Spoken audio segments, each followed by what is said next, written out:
Good afternoon, Facebook, YouTube, Daily Motion, and Twitter. This is Rich again, back for your second video blog of the day for Wednesday, February 11th, 2015, around 4:31 p.m. in the afternoon. Berwick, Massachusetts, nice and sunny day, but cold, highs in the 20s. We might get some snowflakes Thursday night and an important storm Saturday night, Sunday. What else is new?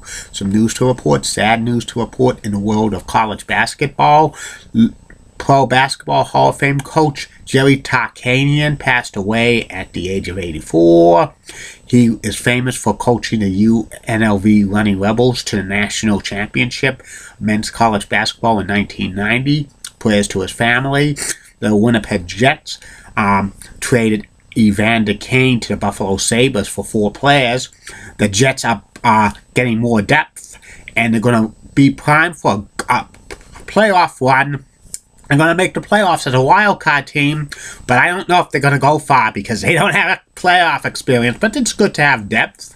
And just breaking news, the mbta general manager, Beverly Scott, has just resigned after the governor of Massachusetts, Charlie Baker, criticized the mbta about its performance in these snowstorms being unacceptable and stuff like that. The system was shut down yesterday for subways and commuter rails. Limited buses were running yesterday. And that's about on that. And speaking about the mbta, here's my blog about the mbta, the state of the mbta. The state of the mbta, in my opinion, it's aging.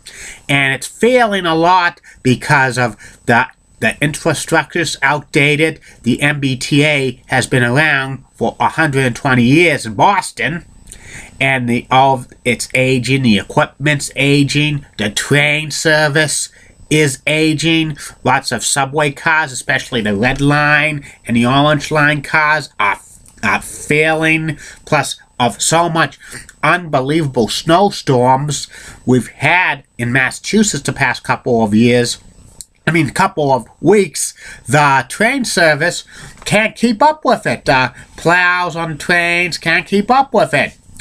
And the mbta runs the subway system, the green, the red, the orange, and the blue lines, and also the silver line, which is a hybrid bus train operation that goes from downtown Crossing to Dudley Square, and also from South Station to Logan Airport. It also runs commuter boats in Boston Harbor. It runs the Ride, which is a handicap service. It has 170 bus routes, and it runs 11 commuter rail stations, lines, 5 of them out of North Station and 6 of them out of South Station.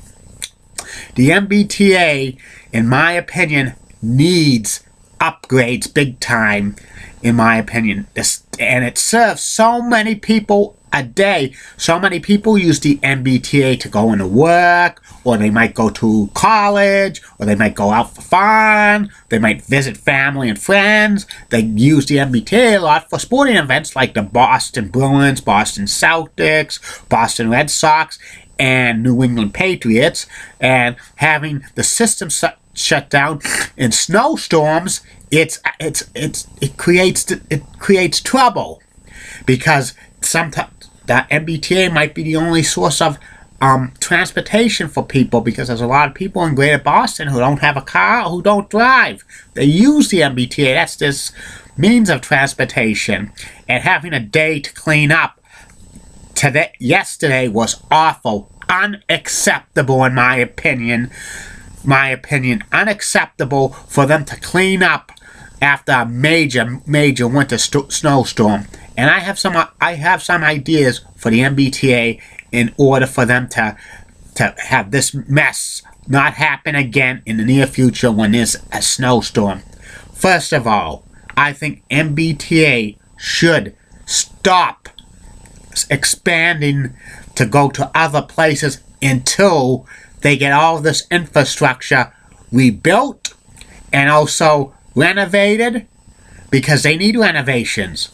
I would not have expansion of any mbta lines until these infrastructure and improvements are in place. The ones that are the ones for the expansion, like the Green Line project going to Medford and Somerville, that's ongoing, so that stays. But any other mbta expansion plans put on hold indefinitely to get the infrastructure and the renovations, the tracks, signals, etc., etc. It's going to be an investment over $9 billion. There's been reports that the mbta missed on several upgrades over the past few years through reports reported by the Boston Globe. That's what I would do. Second of all, I would shut down some of these bus lines, because some of these bus lines don't have enough customers and passengers, and it's making them lose money.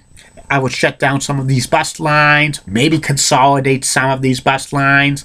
Another thing I would do for the mbta is when they have surcharges, I'll make sure they should have the surcharges be put into a fund for to purchase new subway cars and commuter rail cars, because these cars are aging big time and they're failing. The mbta Red Line and the mbta Orange Line cars are well over 20 years old, and there's not going to be any replacements for them for at least another 4 years. And it's not good. And also, with another thing I would do for the mbta is try to keep up with maintaining all the subway stations in Boston, make them clean as much as possible. And another thing, if they have to do upgrades for the subway or commuter rail service, just maybe do them on weekends and have shuttle buses replace the subway or commuter rail lines to get these necessary work done for upgrading rails and the signals and stuff like that, because Boston could be hosting the 2024 Summer Olympic Games, and if that happens, then they have to make an investment to make the mbta as a state-of-the-art as possible. These snowstorms, in my opinion, for the mbta, that you can't do anything about the snowstorms, but to clean up and the delays and shut down the service of the mbta, unacceptable in my opinion, awful. Leaves hundreds of thousands of people stranded to get home or to use it. And that's what I would do for the mbta, for these plans. The state of the mbta, in my opinion, is awful. They need a plan, an investment plan for renovation and upgrades of stuff. No expansion until everything's settled. And that's about it on that, about the state of the mbta. I'll be back later. Facebook friends, YouTube followers, Twitter followers, and Daily Motion followers for the final video blog of the night, which will be about Hockey Hall of Fame goaltender Grant Fuhrer. And coming soon to these video blogs, Facebook friends, and YouTube followers, and Daily Motion and Twitter, Julie Button and Heidi Pratt, two cute blondes with nice legs and great smiles. See you later.